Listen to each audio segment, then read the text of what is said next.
Hey, what is up everybody, and welcome back to the Mid-Level Media channel, your hub for everything physical media and entertainment. I am Ken, and today, guys, we are going to talk about and review 7 Stallone movies on Blu-ray. As you guys know, this is Sylvester Stallone month on the Mid-Level Media channel. I've been trying to watch as many Stallone films as I possibly can. I've been having a hell of a time.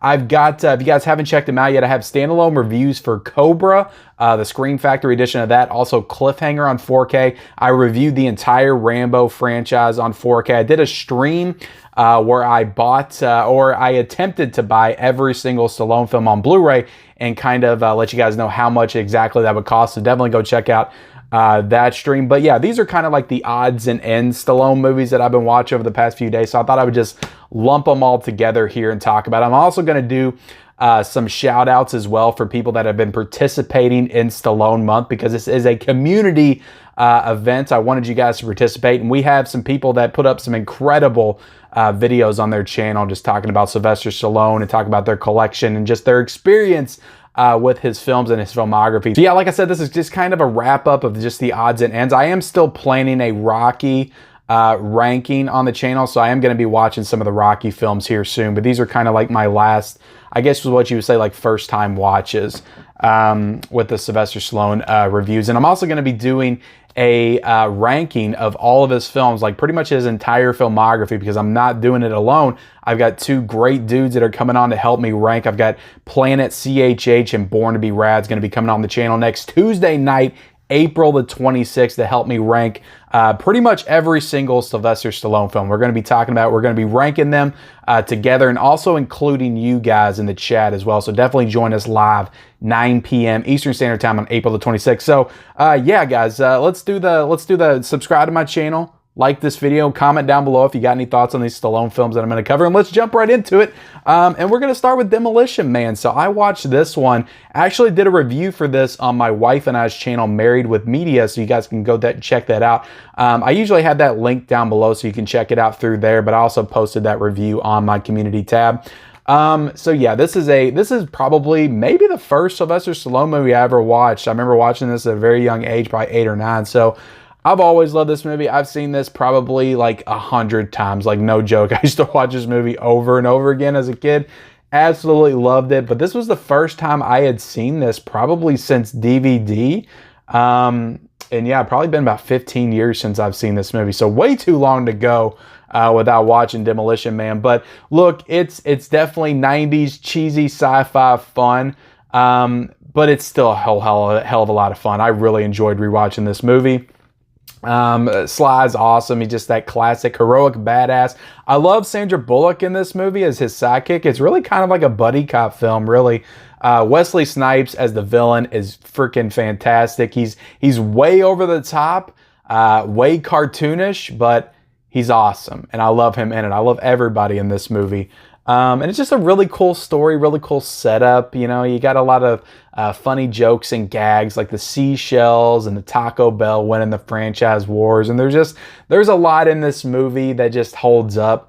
I think it's really quotable. And yeah, I love this movie. We'll always love this movie. So yeah, I did more in-depth review, I guess, on my wife and I's channel. So you can go check that out. But I gave this one a 4 out of a 5. So I've always loved Demolition Man. So let me jump into the other movie I watched real quick, one that I've been watching since I was a kid, before we jump into the other ones, because I think all the other ones are first time watches. But I got to talk about Daylight. And yeah, I know this has Dante's Peak on it as well, but you know, I bought this double pack for $10, and the standalone of Daylight is $15. So don't ask me why the standalone is more expensive than the double pack, but that's why I got the double pack. Plus, I love Dante's Peak as well. But I watched Daylight the other night. I'm going to tell you something.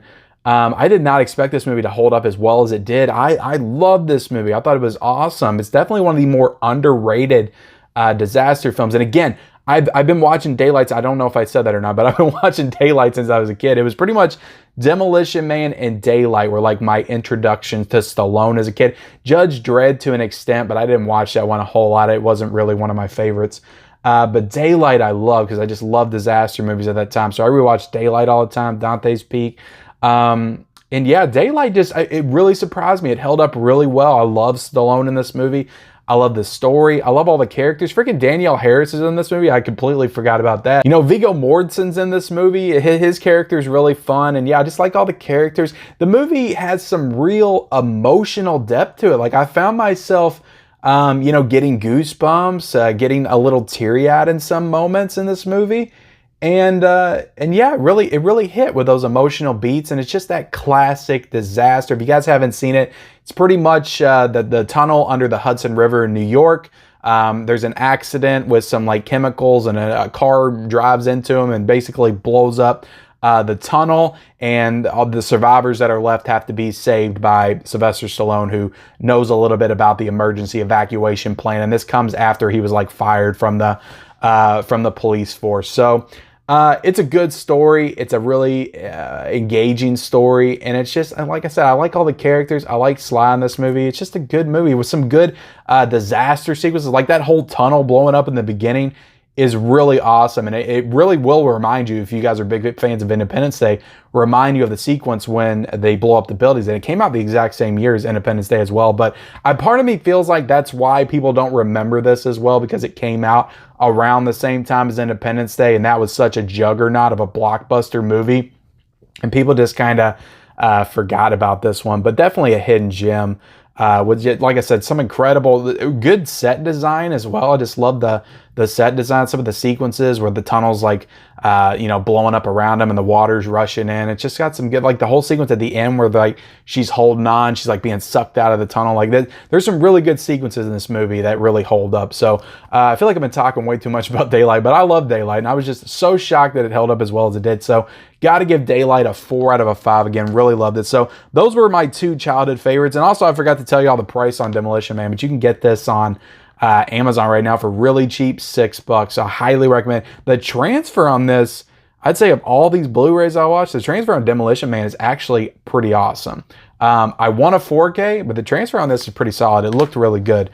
So Warner Brothers did a good job on that Blu-ray. So let's get into Tango and Cash. So I did want to watch this for Buddy Cop Month, but I didn't get a chance to do it. This was okay. This was okay. To be honest, I didn't really like the whole them getting arrested in the beginning. I didn't really understand fully what was going on with the plot. It seemed to be all over the place. I felt like they were kind of struggling to get, because Kurt Russell and Sylvester Stallone are just such iconic like action heroes. And I imagine at the time for these two to team up, like if you can't get Schwarzenegger and Stallone to team up, like I imagine getting Kurt Russell and Stallone to team up were the exact same thing. So I didn't look at what this film did at the box office, but it had to be a big success when it came out. Like I can't imagine it not being, but somebody let me know in the comment section below if it totally bombed. Again, I have no idea, but yeah, so it was cool to see them team up, but it felt like they were struggling to really gain that chemistry with each other, to really have that chemistry in the first hour. And I just didn't like the whole prison thing, them being arrested. But when they got out of the prison and they got with Terry Hatcher, and they started to have some of that dynamic with those three working together, and the fact that she's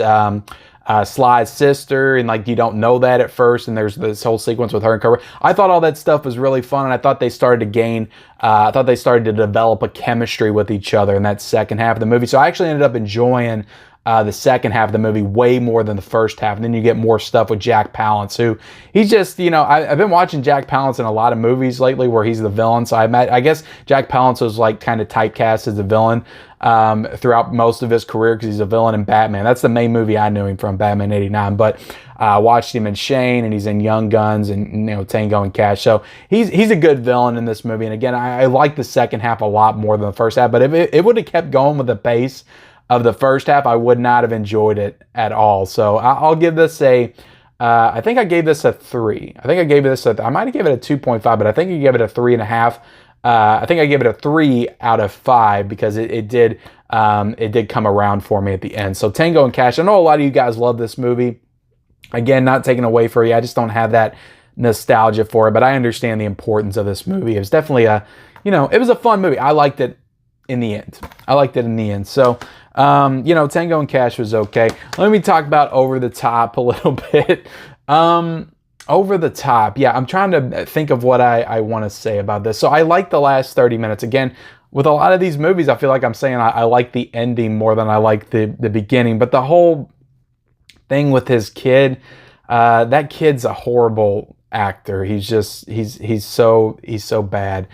So I didn't enjoy that. I didn't feel like they had any chemistry with each other. I didn't feel anything. Like, I felt like they were going for some emotional moments and beats in that first hour with him and his son, and then reconnecting and reuniting together, and, you know, having to travel across country with each other. And then him learning about his dad being an arm. First off, the premise is kind of ridiculous. Like, an arm wrestling champion. Like, are there really those around? I don't know. Maybe just in the 80s. But so yeah, the premise itself is already kind of ridiculous, over the top, if you will. But you know, yeah, like I said, like, I didn't enjoy any of the father-son dynamic stuff and their relationship and all that. But when they got to the actual, like, arm wrestling competition, like, it was giving me those Karate Kid feels. And I just like those. I like the movies that end in the tournaments like that, and just the way that they edit it and structure that, put it together, and they show all the sequences with them having the different arm wrestling matches. All that's really fun. And then that guy on the back was really great, as like the villainous type character of the movie. And I liked in the end, like, when he beat him, spoiler alert, again, I feel like I'm spoiling everything, but when he beat him, you know, he actually congratulated him, and he, like, held his arm up and everything. I always like those moments. Like, as an old school pro wrestling fan, it was always really cool to see two competitors just give each other everything they've got. At the end of the day, they had that mutual respect for each other enough to, you know, hold their hand up and congratulate them. So I enjoyed that. So yeah, the last 30 minutes, I like the arm wrestling competition pretty much, and I could just cut out all the rest of the father-son stuff, to be honest. So yeah, Over the Top was okay. I'll tell you one thing I like about all these movies, most of them, they're shorter. They're only like an hour and a half, hour and 40 minutes. So even if I'm not, like, fully enjoying it, like, it's not a long movie that I have to sit through. So let's talk about I See You. I See You. And man, does Saul owe this movie, like, a lot. Saul, like, this, Saul is a better movie, I'll say that. But I was just the way this movie's, like, edited and put together, like, it's really, like, dark and grungy and gritty.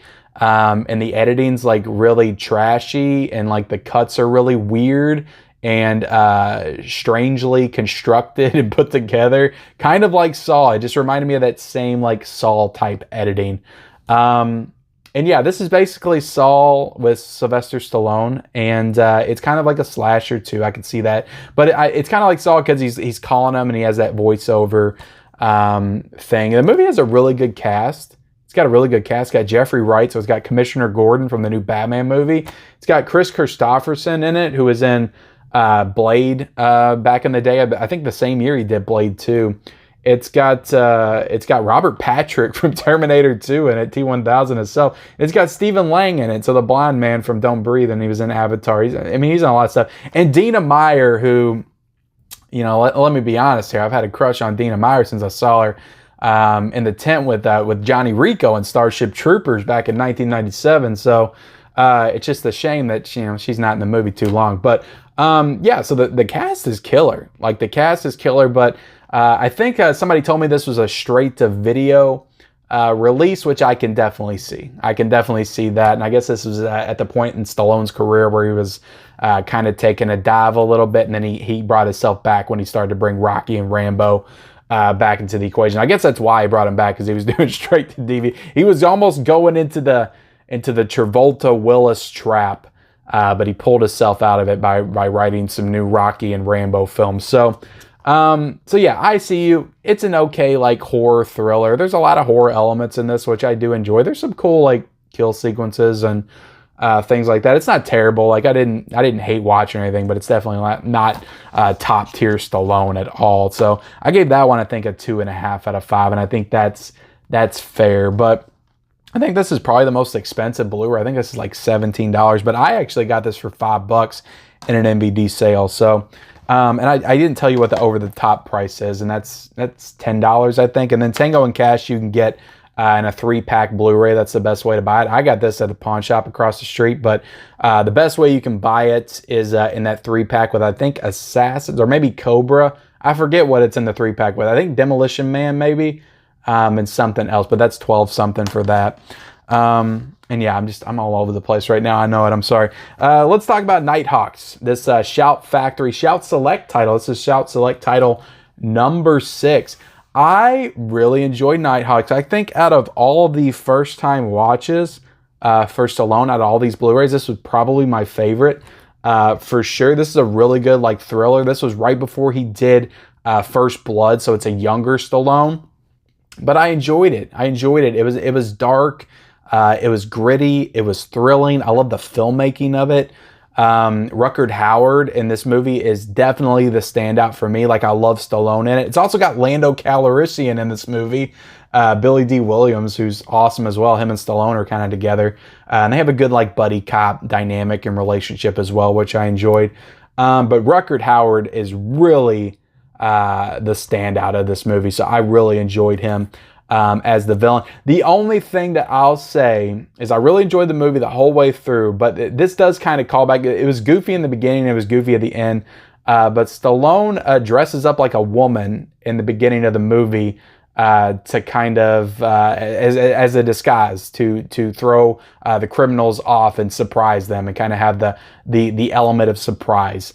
So that's a little goofy, Stallone dressing up like a woman, but then at the end, the way that he takes out Rutger Hauer is he dresses up, and again, I'm sorry if I'm spoiling it. Spoiler alert, but he dresses up like his ex-wife or ex-girlfriend because he knows that Rutger Hauer's going to kill her. So I guess he gets in there and tells her to leave, and then he dresses up like his ex-wife and stands in the kitchen, acts like he's like making a snack or doing the dishes or something.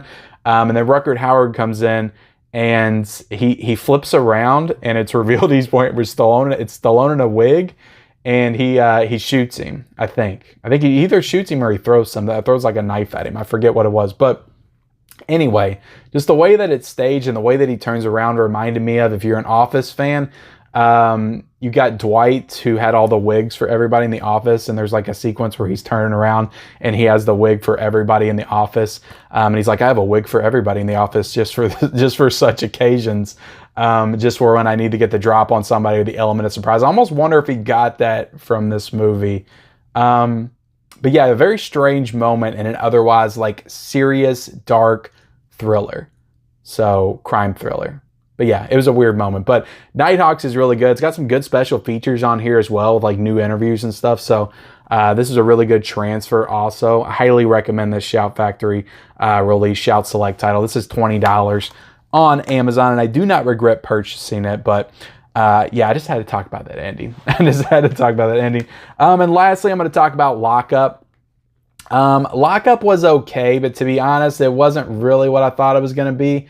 I thought the first hour of this movie was like painfully slow and boring, and it was just him like bonding with the prisoners and everything. It's an interesting setup to have Donald Sutherland like trying to get revenge for something that Stallone did to him in the past. And so that was an interesting setup for Donald Sutherland to be like the evil warden, which I feel like that's kind of a trope at this point. So that, you know, that was a cool setup. But then when he got into the maximum security prison, like, you thought it was going to be a little bit more like threatening, a little bit more gritty. Like Stallone was going to be having to really like go after some dudes. And then they're like playing football, and they're like building cars together. And it really goes into like the male camaraderie of everybody at this maximum security prison. And that's just not the direction that I thought this story was going to go. So now what I will say in the last like 45 minutes, again, like I seem to only like the last 40 minutes of these movies, it does pick up and it does turn into more of that movie that I thought it was going to be. There are some more sinister elements that are thrown in there involving Donald Sutherland's character and how he's kind of toying with Stallone. And, you know, there's one involving his girlfriend, and yeah, so it kind of comes back a little bit at the end. And there's a whole sequence with him getting Donald Sutherland in the electric chair at the end that I thought was actually pretty thrilling. But yeah, the first hour of this movie I didn't really enjoy. And this is a longer movie, probably the longest out of all these. This was almost 2 hours. So I give this one probably a 3. Probably a 3. It's a good movie. It's just not exactly what I thought it was going to be. So there you have it, guys. That is my review of 7 different Stallone movies. I'm sorry if I'm always disorganized with my reviews, but it is hard to kind of piece together in my brain like what was what when I'm going through and talking about 7 movies. So let's get into some shout outs before we close out this video. So I had 9 channels participate in Stallone month so far. There is a few more days left. If you guys still want to participate, I will link your video to my community tab. But I just wanted to shout out these channels that jumped on it, that jumped in on the event, put out some really great videos. So you had Off the Shelf Movie Night that jumped in first. He gave us his 5 underappreciated Stallone movies. So he came in right at the beginning and really gave me some good recommendations that I think I actually had here in the stack. I know he had Nighthawks in there, one of his recommendations. So really good video. Then you had 4K Lowdown come in with his top 13 Stallone movies, which was some really interesting picks for top 13. Like, he goes in some directions that you probably won't expect. So definitely check out his video. I'll be linking all these videos in the description below so you can check him out. Plat X2 showed off his entire Stallone collection. He's a big Stallone fan, big Rocky fan, so that was a really good video. Basement Blues gave us a really interesting spin on his Stallone collection. He showed off his whole Stallone VHS collection, which just goes to show like just how long like his collection roots are deep. Like, you can tell that when you watch that VHS collection video. So go check that out. Hugs Pop Culture Cafe did his Stallone recommendation movies. Some really great recommendations in there as well. Mega Mike the Movie Man gave us his Rocky and Creed movies ranked. With another really like interesting ranking that goes into some, I would say, pretty wild directions that you all will not expect. So definitely check out Mega Mike the Movie Man's ranking video. Some hot takes in that ranking for sure. Miranda's Movie Madness did her complete Stallone collection, which was awesome to see all the cool Stallone movies that she had in her collection. I think I got some recommendations out of her picks as well. Ocean's Reviews did his Stallone collection, which is a really awesome collection video that he did. And I don't know if he has this, he may have this up by now, but I know he's going to have it up soon. So I'll link it down below if he has it up already. But if he doesn't, I'll link it in my community tab when he does get it up. But I know that Brando Critic is going to be doing a review of Demolition Man really soon. And you're going to want to check this out because apparently I did not know this at all.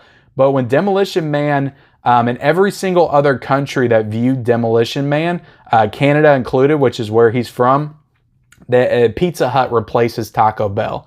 So in every other country, apparently, Pizza Hut won the franchise war and everything is rebranded as Pizza Hut. When they go into the Taco Bell and stuff, it's Pizza Hut.